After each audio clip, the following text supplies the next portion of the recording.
99% of SDRs can't get this workflow because they'll use it wrong and they'll break it and they won't get any deals out of it. But for the 1%, those amazingly great sales development reps, AEs, folks that understand that building human connection is not about automation first. It's about authenticity first. And this is not to say that you can't scale things, but I have created a workflow for my good friend Kyle Norton that is about prepping for a podcast interview. And what it does is it takes your context that you put together. You can put this together with the models. And it goes and researches the prospect. It researches where they are online, what they've talked about, puts together the questions relative to your experience and the style of you and what you're interested. Now, this is going to be bundled with my premium bucket of course 2. So there's going to be 2 buckets. There's going to be basically a intro bucket and a premium bucket. The premium bucket's going to have all the prompts. But I did want to release this Clay template under one condition because I don't want it to be abused. And that condition is that you have to repost this with your opinion about how you have built the most authentic connection in your life. It doesn't have to be a prospect. It could be with anyone. What led to that authentic connection? Now, for me, I think it's a really great question. And that's what this workflow tries to deliver. I'm going to walk you through it so you can understand. And you can either get it by buying my course 2 when it's out. I'm working on it today. Or you can repost this with some of your thoughts about how you built an authentic connection, and I will DM it to you. All right, let's dive in. So here's what this thing does. Actually, I was kind of updating it here. So eventually it'll take your name and your LinkedIn URL, but I don't have that done yet.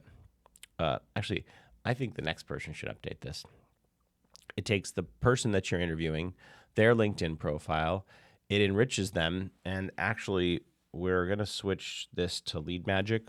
Lead Magic has a really good enrich person from profile feature. Then it does a bunch of person research. Now, the value of this research is that it actually goes and finds out all of the links. So where's all the stuff that Jordan has talked about? And what are the sort of key pieces of content? Then what it does is it does a bunch of content research. So once it knows where to look, what this prompt does is it's like, why, what is Jordan's, like, look, it's like $35,000 in sales. As the Clayagent course has now done almost $50,000 in sales. I'm very proud of it. And so far I've had one person that was upset, and that was because they thought it was for beginners. Look, it has like history. It's like, oh, it started in Palm. That's kind of cool. So this is all my history here.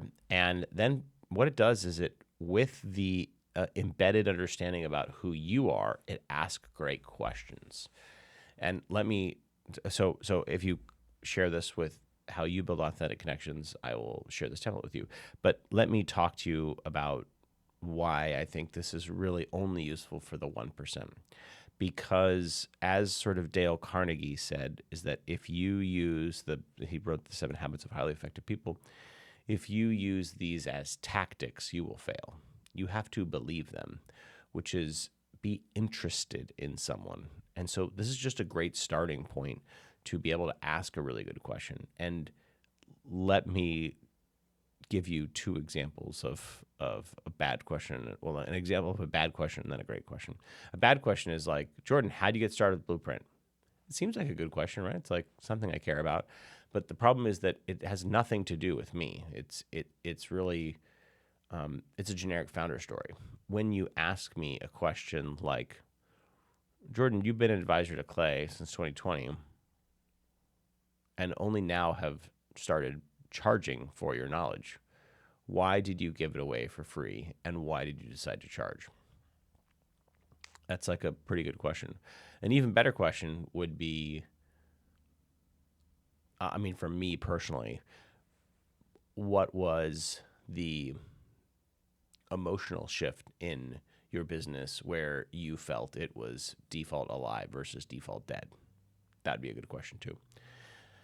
Now, some of those are just really good generic questions, but this flow is going to help you really understand what someone cares about, what matters to them, and where the intersection between your interest and their life sits. And generally, if you ask questions like that, people like you. And not as a tactic, people like you because they understand that you actually are care and are curious about them. And that's the single thing that I think, at least for me, when a sales rep approaches me, how are you doing? Ugh. Because I know after how are you doing is buy my B2B SaaS software. It's like I don't care about you. I have no interest in you. I'm just trying to get you further along the funnel. And that transactional breath, you can smell a mile away. And building more, so the way that some people solve this is like build more complex workflows, which is, not a bad idea, but it's not a great idea. So anyways, I hope you have a beautiful MLK Day. And yeah, I would challenge you to think of someone you know really well in your life and give them the gift of a really good question today.